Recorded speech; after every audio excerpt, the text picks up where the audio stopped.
You've probably seen one of these, a Lego brick. But have you ever wondered how it all started and why it's called Lego? Actually, the name is much older than this plastic brick. Are you curious? Let me tell you how it all began. Many years ago, there was a skilled and hard-working carpenter named Ole Kirk Christensen. Ole was a respected carpenter with his own company, but times were hard, so he didn't have much money and had to dismiss his last worker.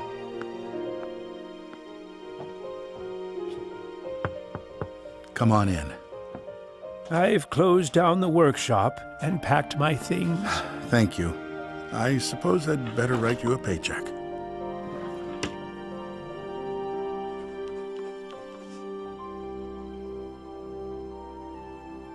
Take care.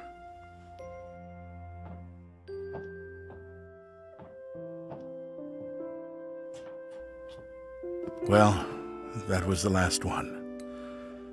I just didn't imagine that it would come to this. I know. It's hard to understand. But at least now it can't get much worse. But it did get worse. Shortly after, Ole lost his wife. But Ole was a special person. He wasn't the type that gave up. And with the responsibility of his 4 sons, he had to think of something. Ole had gotten an idea, and for him, it never took long to put an idea into action. Ole's little invention made his boys so happy that he thought maybe he should start making toys. Ole decided to give it a try. Luckily, he had saved up a lot of wood from the carpentry production. He could now use it to make toys. Time passed by, and even though Ole was a skilled carpenter and had a good eye for quality and detail, sales were very slow. Luckily, one of his sons, Gottfried, started helping out his dad after school. Together, they just barely managed to keep up the production. Eventually, word began to spread that wooden toys of the finest quality were being made in the little workshop in Billund. One day, a man drove into town, a man who would change Ole's future. He was a wholesaler from Fredericia. I've heard that you're making some very nice wooden toys. Well, one does his best. The wholesaler was very impressed with all the wooden toys and placed a big order before he left.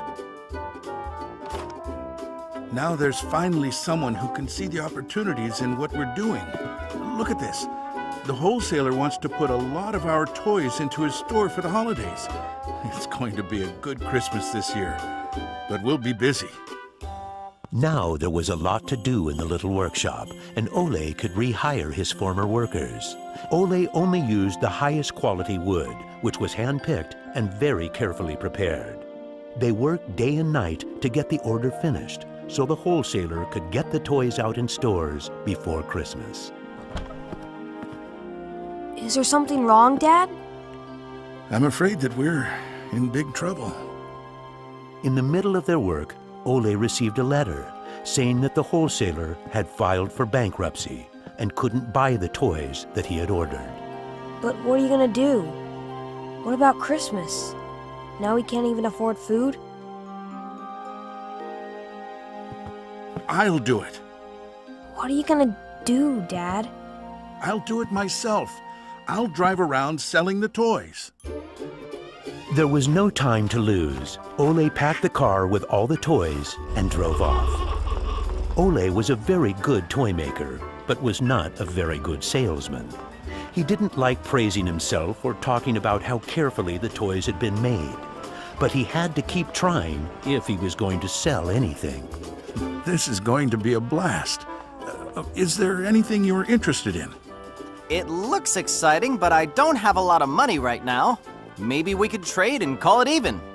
Well, I would prefer money, but... In the end, he succeeded in selling all the toys. He didn't receive as much money as he had hoped, but the family managed, and they had plenty of food for Christmas. Time passed by, but the toys didn't sell as quickly as they had expected. Ole thought perhaps the company needed a good name. What should it be? It has to be a short word. I want it to convey playing well. In Danish, playing well is called leg godt. What should it be? What should it be? Yeah, if only I could get some sort of a sign. Lego. As you can see, Ole himself ended up finding a very suitable name. But what he didn't know was that in Latin, the word Lego means I put together. The name Lego was well received, and the company slowly started to move forward. We have made 3,000 crowns this year, and we have more orders than usual.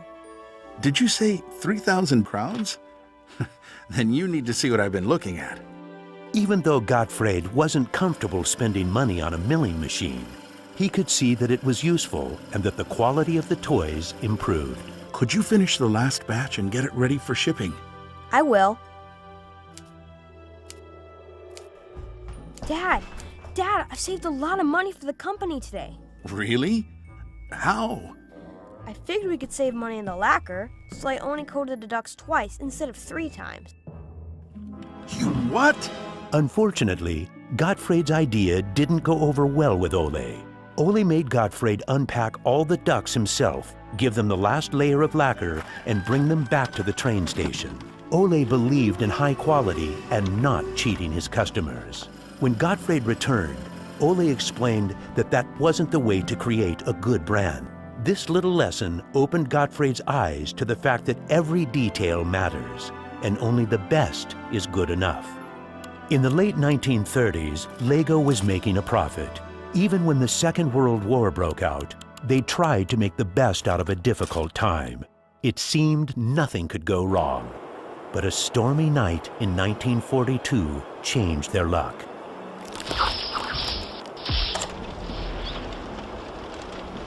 There's a fire! The workshop is on fire! But when the firemen arrived, they were unable to save the workshop. It burned to the ground, and all the drawings and models were destroyed. Ole was beginning to lose hope. All that he had worked for was gone, and he almost lost his company. But being responsible for his children and workers inspired him to rebuild Lego. A new factory was constructed. Soon the production of wooden toys started again. The little company fought its way back into the market. Gradually, the Lego factory began to run smoothly, and Ole started looking for new challenges. One day, he went to Copenhagen to look at a new machine that had just arrived in Denmark. It was a plastic molding machine, and Ole was very excited about it. Should we buy it? It sure is a good bargain, and it will give us a lot of opportunities. Well, it does sound interesting, but it is a lot of money. I'll take that as a yes. When the plastic molding machine finally arrived, Ole started making little plastic teddy bears and rattles. But he still had the plastic bricks that he had received at the fair. There was something about them that he couldn't stop thinking about. And even though no one else could see the potential in them, Ole decided to redesign and put them into production.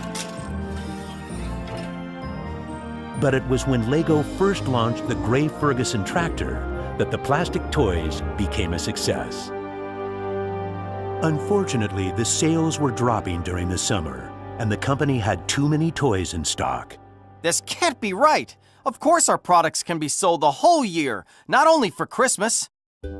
Gottfried decided that he would go out and sell the toys himself. Gottfried brought his wife Edith as company and moral support. If you can't get cash, then we need butter and eggs. Well, it wasn't that bad. Gottfried was a success in his trip around the country, which helped Lego to get out of its financial crisis. They reached home just in time for Ole's birthday party. Ole turned 60, and the whole family was gathered to celebrate with him. Well, I guess it was a long trip around the country. Hey, I got an idea. Listen. What about a picture with the 3 generations? Everyone thought that was a good idea, and we were placed on the sofa with all the presents and flowers around us. On a business trip to England, Gottfried met the head of a big shopping center on his way home. They discussed the toy industry, and the conversation would be very important to the future of Lego. Damn this industry. I just think that toys are no good nowadays. What do you mean? I think they're working very well. Oh, they work fine, sure, but there's no system in anything. System? System? There isn't any system. What in the world are you doing, Gottfried? There isn't any system. The toys need an idea and a system built around it. I want to put system into play. Children have only been offered ready-made solutions. They need something different that will strengthen their imagination and creativity. So you're trying to put Lego into a system? Interesting. That same year, Lego started producing the first Lego system of play. Children could now build houses from the Lego bricks. The town plan gave play a realistic town setting, and with this, children learned about traffic safety. My sisters and I could play with the new Lego system for hours. Some people said we were the luckiest children in the world because we grew up in a toy factory. It was a huge breakthrough, and Gottfried decided to try selling it outside of Denmark. The system of play was so popular that they managed to sell it to many countries. Look what I just built! That is really nice, Kel. Even though Lego was meant for only building houses, there was still a lot of opportunities. There was just one problem. I can't lift it up. It keeps falling apart. That made Gottfried wonder. He wanted to find a way to make the Lego bricks stick together, but that was easier said than done. Gottfried noticed that the Lego bricks got a better clutch power with tubes inside. Now it was no longer just bricks, but a whole construction system with endless possibilities. This was groundbreaking for the Lego product. With a child's imagination, Lego could be anything in the world, over and over again. The imagination is the limit. Look, Dad! Now I can build everything! Unfortunately, Ole never got to see how successful the little brick actually became. Gottfried was left on his own, and he had to go through another fire at Lego that destroyed most of the wood production. Just like his father, Gottfried knew that he had to try to get the best out of any situation and never give up. Gottfried took the hard times with his head held high. As sales grew, the company also got bigger. He had to think ahead, and he decided not to resume the production of wooden toys and to only focus on the Lego system. It turned out to be a great decision. Many new models were built, and Lego got stronger in the toy industry. Sir, which one of these do you think is the best? That one. Even though it got busier at Lego, Gottfried still had bigger plans. Now he wanted to build an airport, so it would be easier to sell his toys to the whole world. Like father, like son. It didn't take long to put his idea into action. Only 3 years later, Billund Airport was opened. The many guests and business connections who visited the company always wanted to see the modeling department. Gradually, it got so crowded that it was hard for the employees to keep up their work. I think we better wait a while. Gottfried could see that something had to be done. He needed a bigger place to display the Lego models. I don't want to interrupt, so I'll just put this package of our new Lego train on the table. Just put it there. Train? The idea grew quickly from an exhibition room to an amusement park. And then we could have a tower so you could look over the whole park from above, the whole town. It will be a land made out of Lego. Legoland! Well, it looks interesting, but how many visitors are you actually counting on?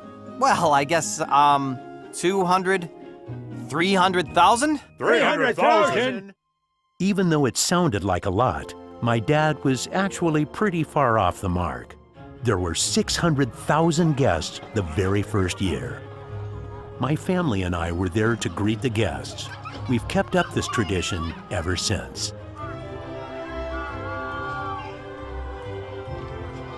Now you know how it all began.